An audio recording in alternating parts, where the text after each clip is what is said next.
All the mental gymnastics about the Supreme Court nominee are out. Listen, okay? He picked a middle-of-the-road right-leaning Democrat because he is a middle-of-the-road right-leaning Democrat. He has never at any point claimed to be the progressive that some have. He's on record calling himself a conservative over and over. You can look this up. It's in the public record. And he's consistent. This exchange exists in multiple sources. The media says something like, the right is claiming you're some kind of socialist. And Obama says, that's ridiculous. I'm a conservative. I'm a conservative. It's not some kind of conspiracy theory. It's right in front of you. It's always been. You were just blind to it for some inexplicable reason. In fact, it's probably the reason he beat Clinton. And considering that he won states like Virginia and North Carolina, it's also probably the reason he got elected. But the media narrative is immutable. It has been for years. I remember watching a White House press conference about a year ago where the media was nailing Pretty Boy Josh, and that's meant to be purely descriptive and as a consequence of not wanting to open a tab to Google his last name, about Obama being lax on illegal immigration. Okay, the entire exchange existed in a total fantasy reality. Obama has deported more people than anybody else. If you look into this, you'd be appalled. Okay, but the media has its set of talking points, and no amount of evidence or shift in policy can ever change them. It's stuck in 1985, and it's unclear what will ever get them out. So just stop with the nonsense, okay? His Supreme Court nominee is not reflective of some elaborate game plan that we'll see fruition 30 years from now or something. It is reflective of Obama's political positions, and you've got less than a year to get your head around it before he's come and gone without cluing into it. Okay? So it's about 20 to 11. It's a Friday night. Where did the week go? I'll tell you where the week went. It went to editing. I had a lot of vlogs to do. So when I came back, or when I woke up on Sunday afternoon after the Tortoise show, just wait for my calendar to come up here. Okay, so when I woke up on Sunday afternoon after the Tortoise show, I had to start from the 27th, right? So that means that I have, at this point, already completed 1, 2, 3, 4, 5, 6, 7, 8, 9, 10, 11, 12, 13, 14, 15, and 16 now, because I'm just finishing the 13th, which was the day I came back. I said, 16 days worth of vlogs? 13, 14, 15, 16 days worth of vlogs. Over the course of 1, 2, 3, 4, 5, 6 days. So, and in fact I will get this one done as well, so that's 17 over 6 days. An average of 3 vlogs a day, and some of them were very long. I had to watch them all, cut them up. On top of that, there was quite a bit of ranting and raving over this period regarding primaries,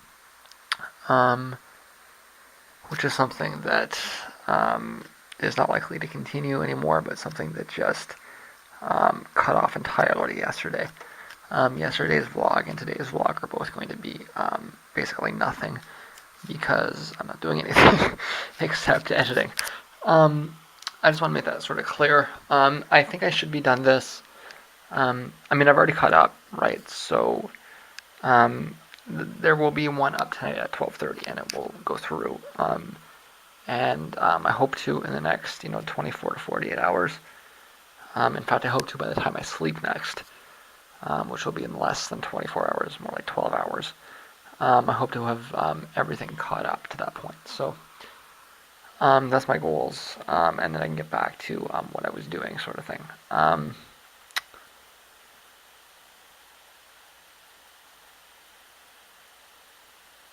So yeah, there's that's what I've been doing over the last week. There will be quite a bit, I guess, for those couple of days. 14, 15, 16 regarding the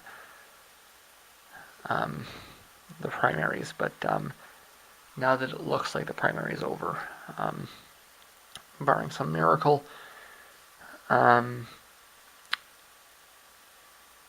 I just need to kind of get over this hump here with the vlogs, which I'm basically over, and get back to doing some actual archiving. I think I mentioned this once before.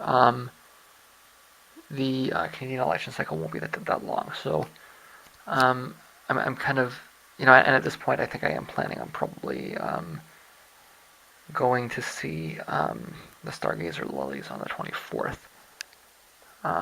That's in less than a week, so this won't come up until I've already gone. So yeah, that's the time frame that I'm dealing with is that. So I want to have everything I want done up to that point, and I can go from there. I'm also going to need to do some do a compost run, some cleaning, and all these sorts of things. So I do kind of expect that to be kind of an important day in terms of things being done. But let's do one thing at a time. I'm getting these vlogs updated, and see, I could argue I lost a week on this, but I didn't, because I probably would have spent it doing what I did over most of the last week, which was in fact actually mostly primary related. So, on top of that, I'd probably be a day or two ahead. I'd be done by now, if it wasn't for the primary. So, seems like a waste of time, but it's an exaggeration. Yeah, I'm more just letting you know, why there hasn't been any vlogging done in a while, and might not be for a few more days. It's just I'm not doing anything. And I don't really have any intent on doing any particular rambling either. We'll see what comes up, but I'd say that we might be in for kind of a slim week. Find out. The longer Kasich stays in the race, the more it benefits Donald Trump. That's a direct quote from Ted Cruz. See, if you had any doubt that this guy's an idiot, Ted, listen. If Marco hadn't dropped out, he would have probably beat you in New York, and in New Jersey, Connecticut as well, and in many other places too. There are states on the calendar that you have absolutely no chance of winning. What Kasich does in these states is take Trump down from 75% to 50%, or maybe a little lower. Okay, the fact that Kasich is splitting the anti-Cruz vote is just about the only thing that Cruz has going for him at all at this point. At all, it's like the only thing he has going for him, and he's calling for Kasich to drop out. Okay, even with that said, I don't really see anywhere where he can split enough of the vote to let Cruz win. It's even a stretch in the Rust Belt, where Cruz may very well pull third and be ranked third by most Kasich supporters. Okay, it's bad enough that Trump got a 5% bump from Rubio dropping. At least Kasich should be able to prevent him from clinching. If Kasich drops, at least half of his support will move to Trump. At least half. Okay, it's probably more like 70%. And Trump will sweep the remaining contests. Well, maybe Cruz can win in Wyoming or something, okay? But the outcome will no longer be in doubt. The thing is that the Republican establishment is not very smart. I said this a few days ago. Can they win a prisoner's dilemma? Okay, Cruz is failing over and over again, which is not surprising. He's a dolt. But I really hope Kasich can understand the math well enough to know that dropping out is handing it to Trump. That's the only thing that's stopping Trump right now, is whether Kasich can see, whether Kasich understands the math or not. Okay? Whether he can look at the situation and realize that he has to split the vote. Okay? The only thing that is Cruz says that the longer Kasich stays in the race, the more it benefits Donald Trump. I actually claim that the longer Cruz stays in the race, the more it benefits Trump, and that Kasich's continual split of the anti-Cruz vote is the only thing that's stopping Trump from winning. Okay. And whether you agree with Cruz or not on his policies, he has displayed nothing but total idiocy in his analysis of the situation. He said the same thing about Rubio. And the polls are coming out, and in fact, Cruz is down further than he was before Rubio dropped because Rubio's support mostly went to Trump. Surprise, surprise. Okay? This is what's going to happen.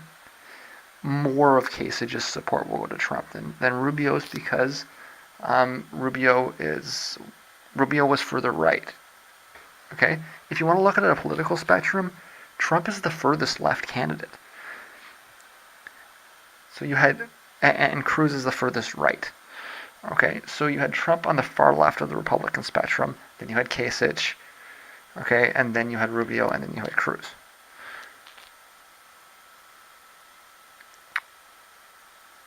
So when you drop Rubio, some of it will go to Cruz, sure. But just as much of it's going to move left as it does right. If you drop Kasich, you're asking people to move like 3 spots over in the political spectrum. The only way that what they're saying makes any sense at all is if they think that voters can be controlled with some kind of a scare tactic without actually looking at it or understanding any of the issues. There's a lot of issues where Kasich is a lot closer to Trump than he is to Cruz. And those supporters will move in that direction. It's framing, okay? And it's an establishment that is continually trying to frame things. And they don't seem to learn. They try to frame it, it fails. They try to frame it, it fails. Every time they try to frame something, it fails. The one little bit of success they had was when they allowed people to frame them. And now that they've tried to spin it around, all they're getting is pushback. Again, Cruz claims that the longer Kasich stays in the race, the more it benefits Trump. It's the exact opposite. That the longer Cruz stays in the race, the more it benefits Trump. And the longer Kasich stays in the race, the more it harms Trump. Because the only thing that's stopping Trump from winning the nomination is Kasich splitting the anti-Cruz vote. That's not what the media wants to tell you.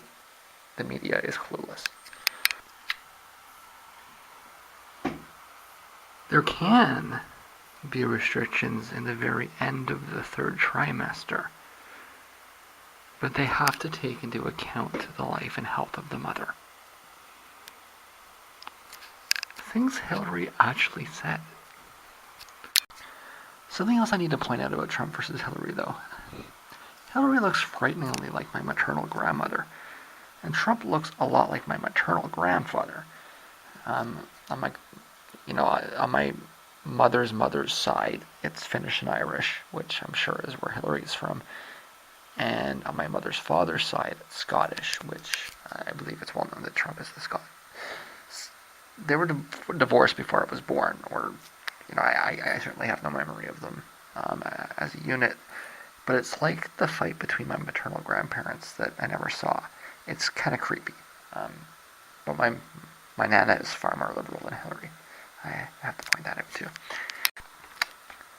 So there's this video going around about, this Muslim guy that got beat up by this Trump supporter who was throwing racial slurs and chanting Trump slogans. Truth is, it's something that probably happens every day in the United States, but it's getting attention because of the election cycle, right?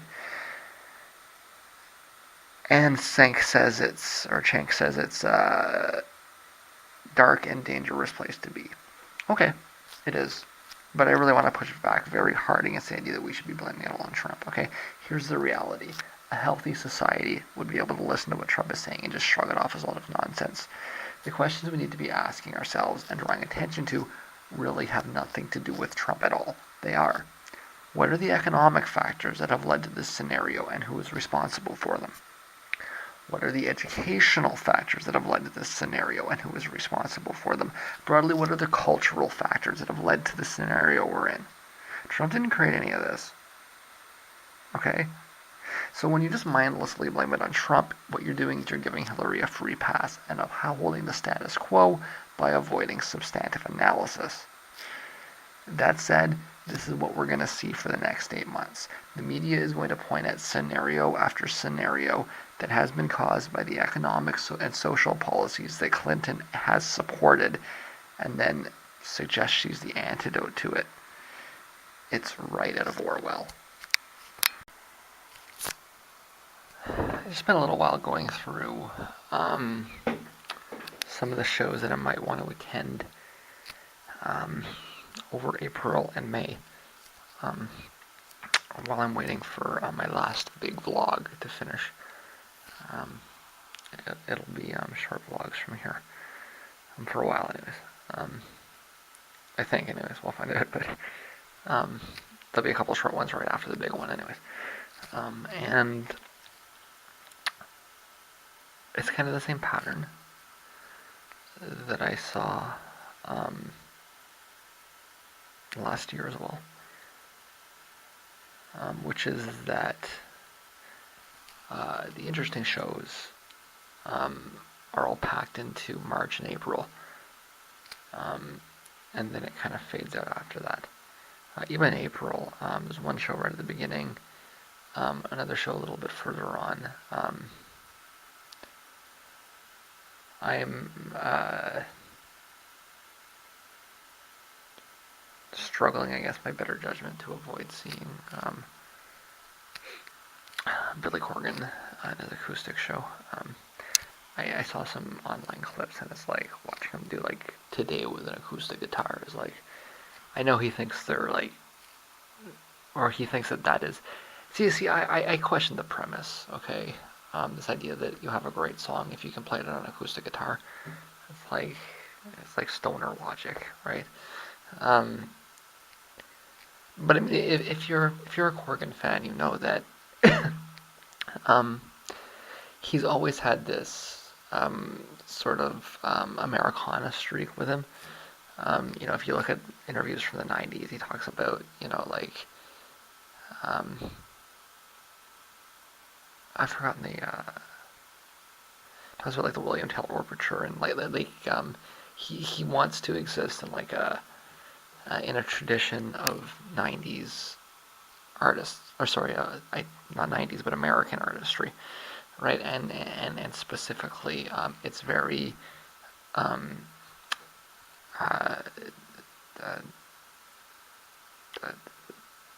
attached to specifically American concepts of what art is, and an artistic tradition.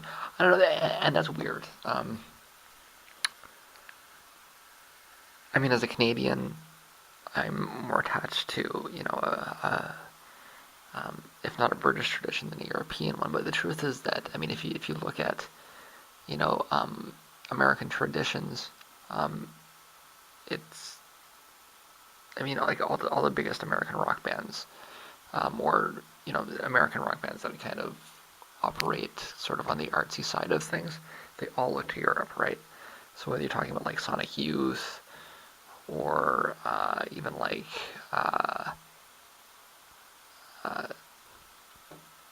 that whole thing around like Slint, or like there's this tendency to look across, right? And Corgan is kind of weird. Well, he's weird in a lot of ways, but he's weird in that way that he specifically doesn't have any interest in this, this European art tradition, right? I don't think he could care less about, Debussy or Wagner or any of that stuff, right? That's European stuff, right? And you know what? That's probably more indicative of the way most Americans think, right? But when you get these kids, you send them to art school, and they come out and they put it in that tradition because that's their tradition that they're taught, right? I didn't go to art school, but I read the books. I took a couple of courses, and I took history courses in high school, and like I said, I read the art history books, right, and I put it in context, right. But I mean, if you never did that, if you were just completely separated from it,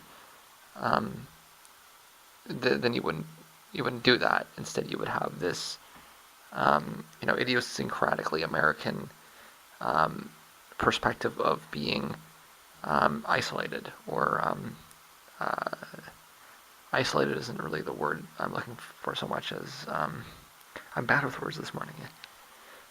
Just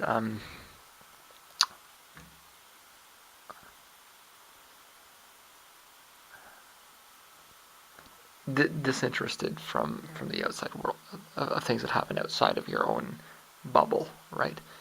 Um, so when you do this, this whole idea of like singer-songwriter being the like it's in that tradition, right? So he wants to like compare himself to like an Elton John, or a was Elton John British? I don't even know, but or maybe like a Fleetwood Mac, or like he wants to be in that American tradition of the singer-songwriter folk style thing, right? And so because of that, he wants to he wants the songs to be remembered in that sort of form, um, which is fucked up. Like, forget about whether it's true or not; it's wrong. What I mean is, forget about whether or not his songs are good enough. He might be a little bit, his ego might be coming out a little bit, or he might be even trying to prove it or something. It's the premise is wrong. Like, these are songs that were written for rock band instrumentation. Would you take Beethoven's would you take a Beethoven symphony and say it's only a good symphony if it sounds good on a piano? It's stupid.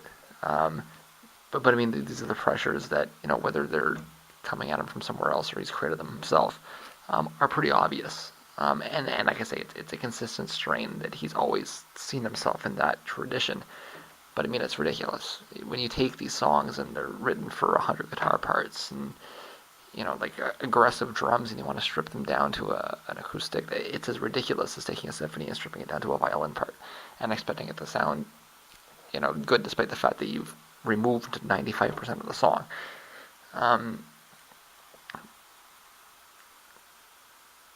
It's ridiculous, but good luck arguing with Billy Corgan. I don't think you're going to get anywhere.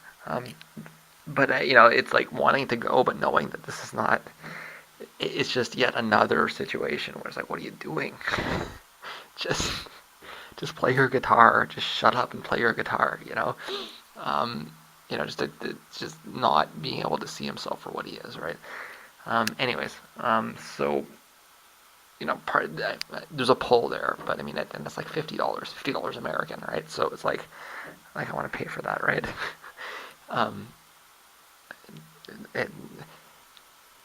Forget about it. You're not doing it, Jay. Forget about it. Don't worry about it. Just let it go, right? And knowing better, right? Knowing that I don't want to see this. It's something I don't want to experience, but anyways, so I mean, there's that. But besides that, there's like and there's like a Defeater show in the middle of April where it's like, reality is I haven't really enjoyed the last 2 or is it 3 Defeater records, and not really being that might just be more of an experiential show. I saw Defeater a few years ago in a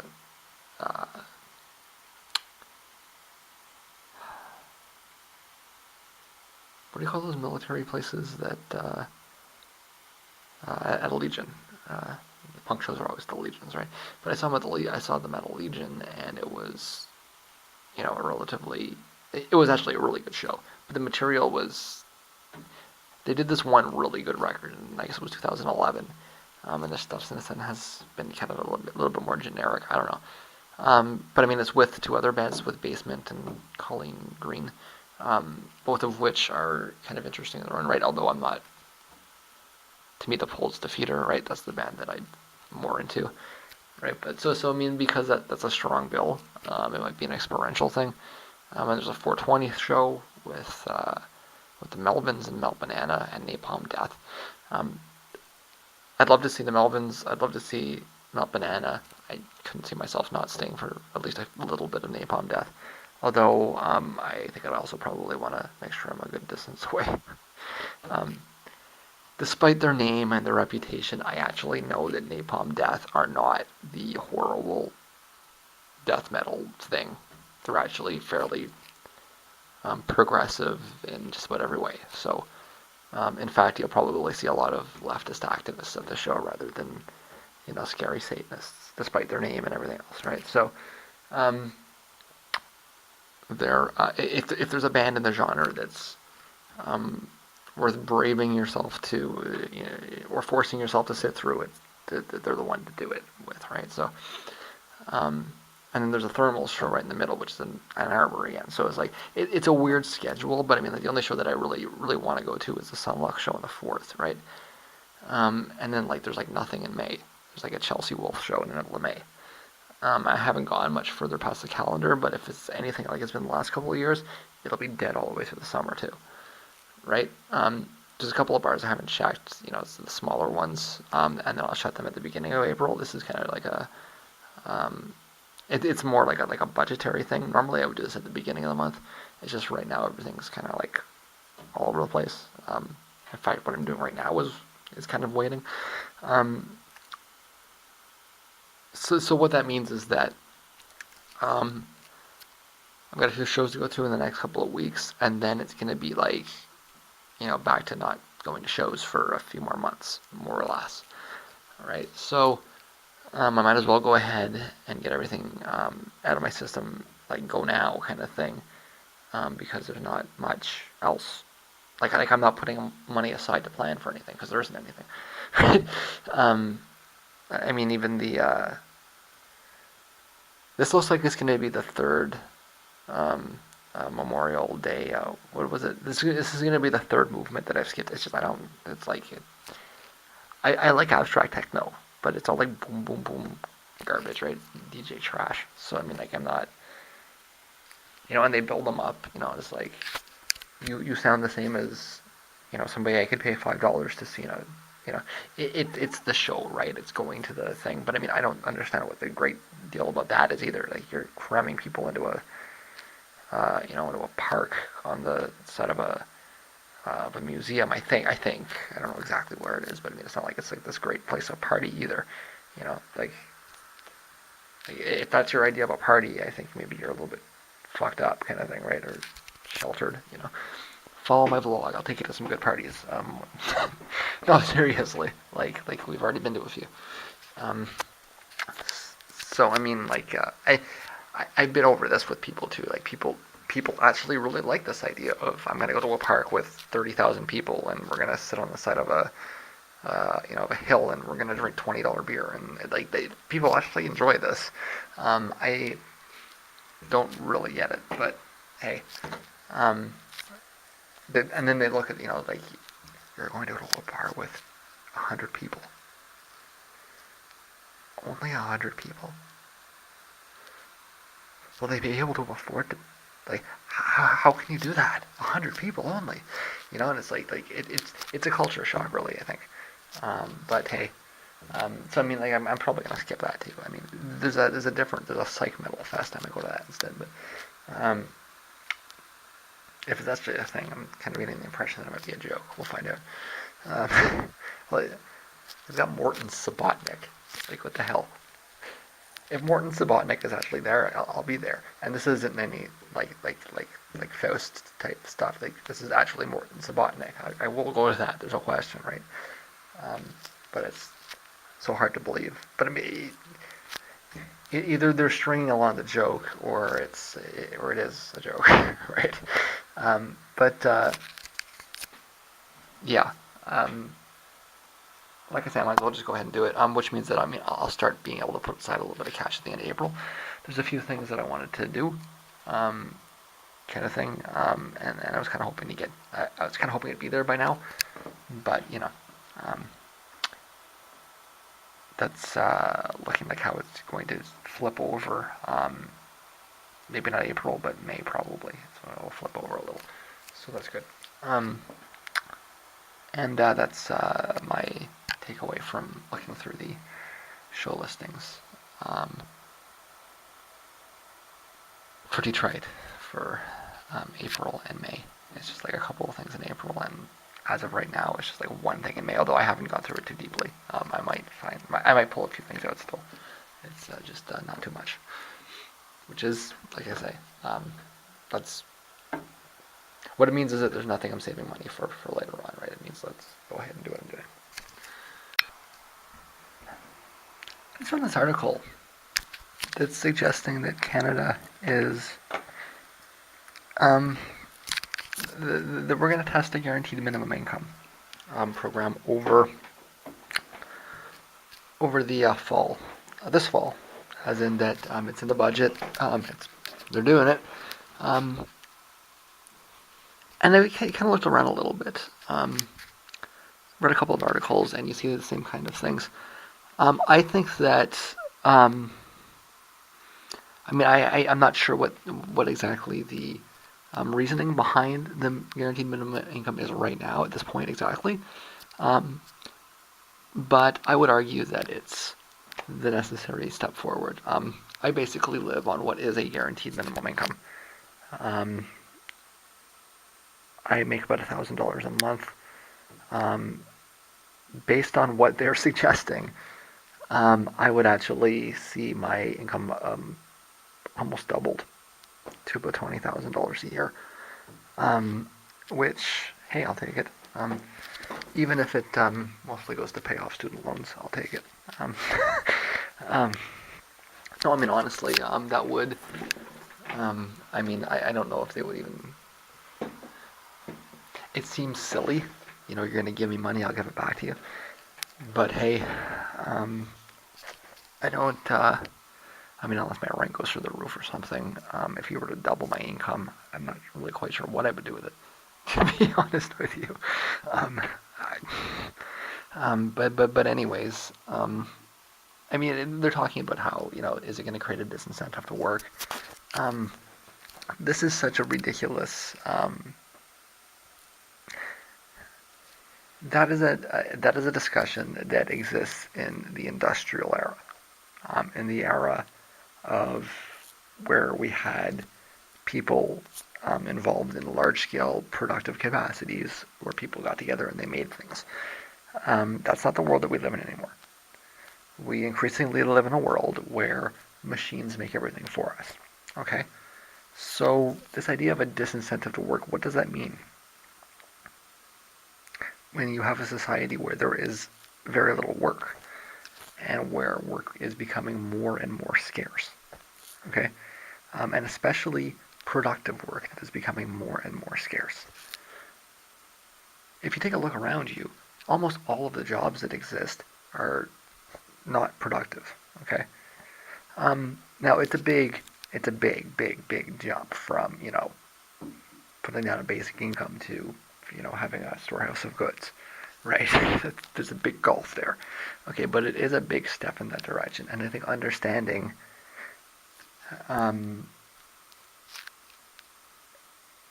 how the economy that we're living in connects to this policy is really important. Nobody's gonna put that together, right? I would write this essay, but I've already written it. In fact, I've written it a dozen times. It's out there in multiple places, or it might not be anymore, but it'll be coming back up in short time.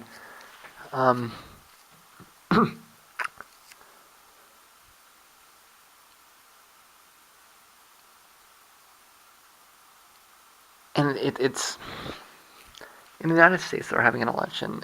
It looks like it's going to be an election of free trade. And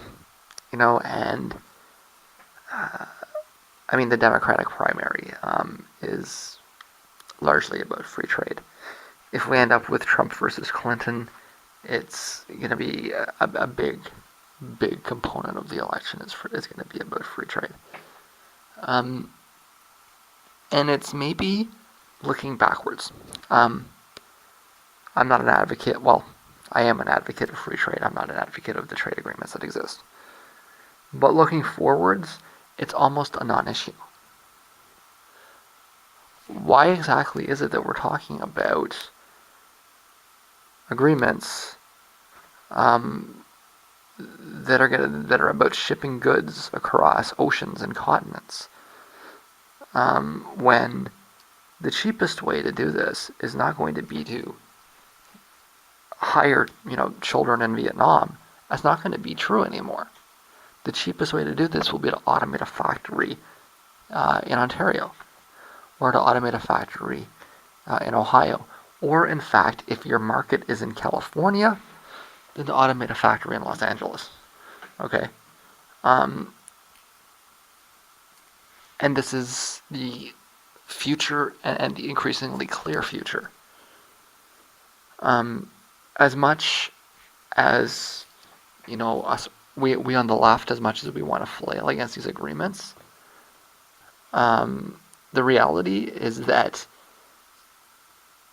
the teeth of these agreements is dissipating along with the technology. It is not at all unrealistic to make the prediction that 10 years from now, we won't be talking about, how NAFTA has removed jobs. We'll be talking about how NAFTA is irrelevant because there isn't any labor anymore. We're talking about how the TPP is meaningless because we're not importing anything from out there because it's too expensive to pay for the travel costs when you could pay a machine to do it here. Okay, the only thing that's cheaper than a slave is a machine.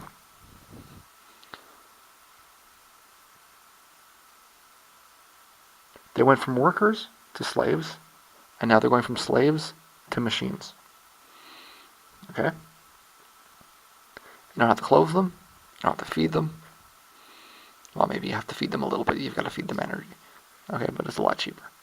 You'd have to feed them energy anyways. Right?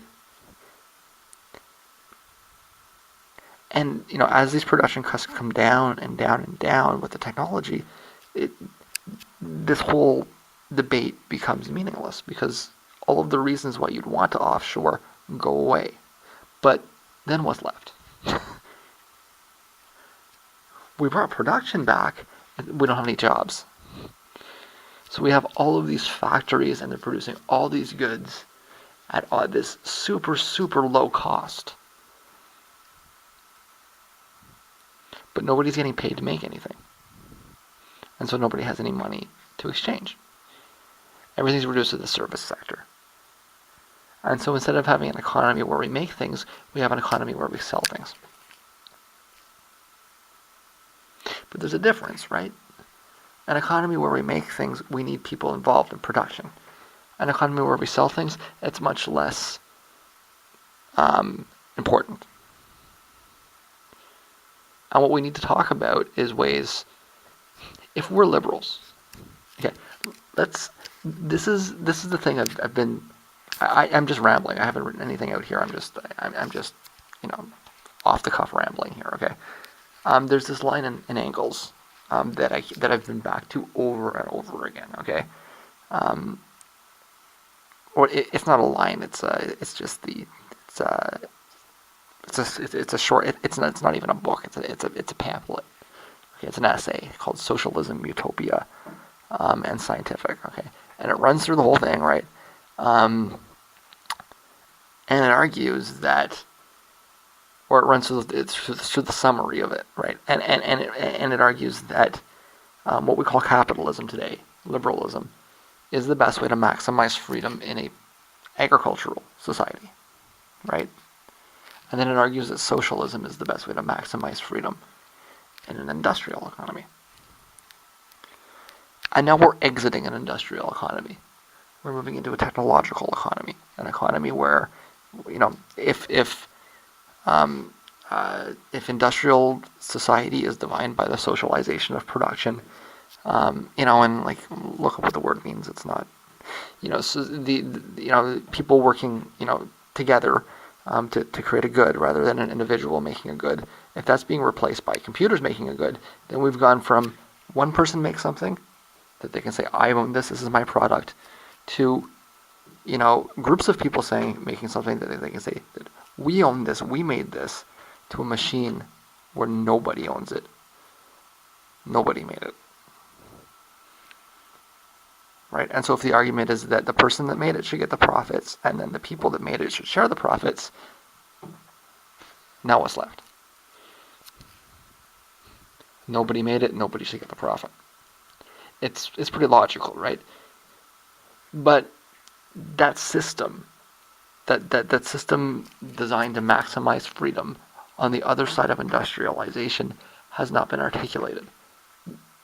That's the historical moment that somebody needs to walk in and say, okay, we're moving beyond industrialization. What do we do now?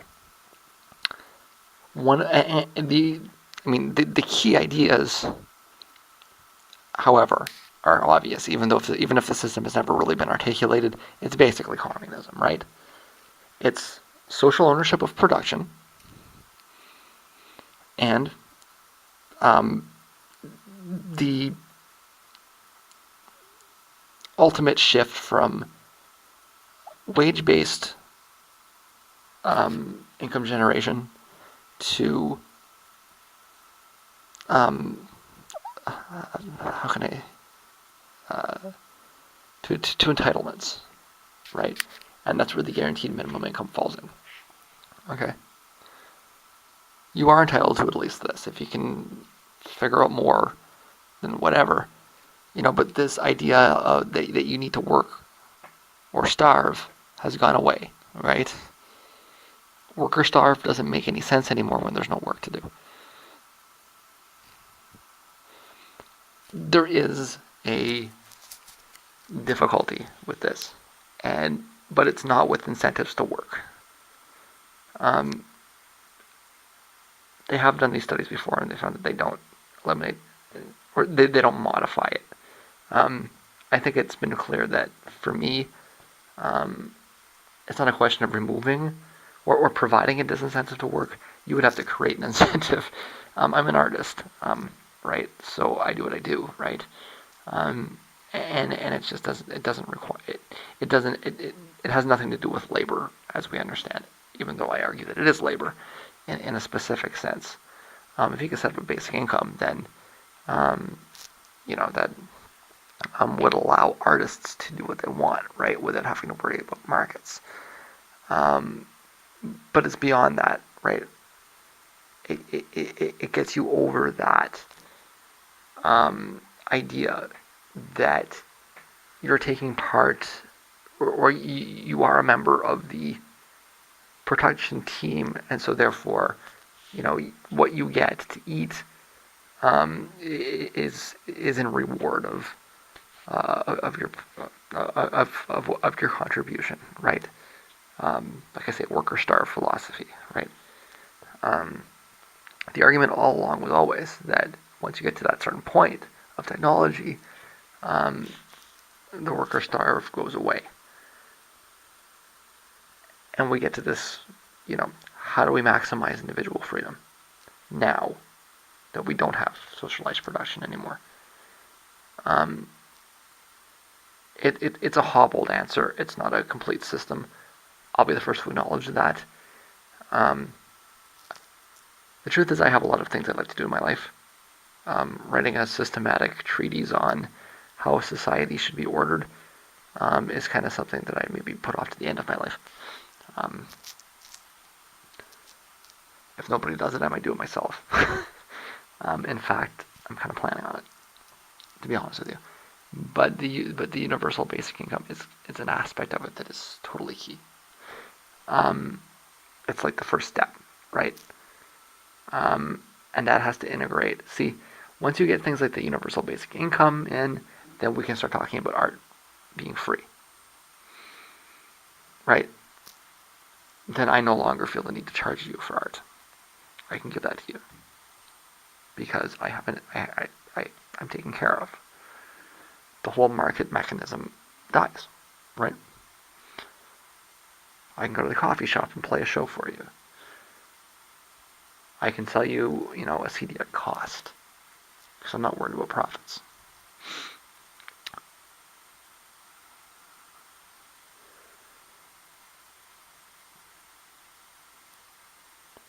But that's just an aspect, right? The next thing you have to do to really make sense of that, to have that make, to be reasonable, is that you move to common ownership of the production.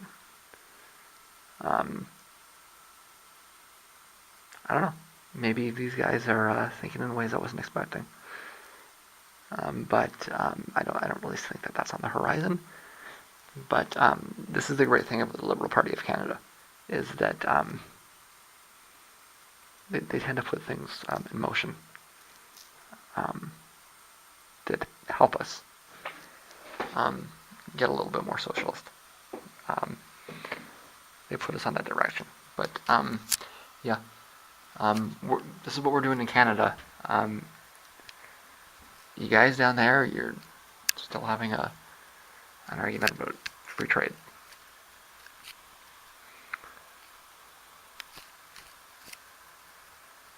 I'm not trying to sound superior. It's just we seem to be a couple steps ahead of you there.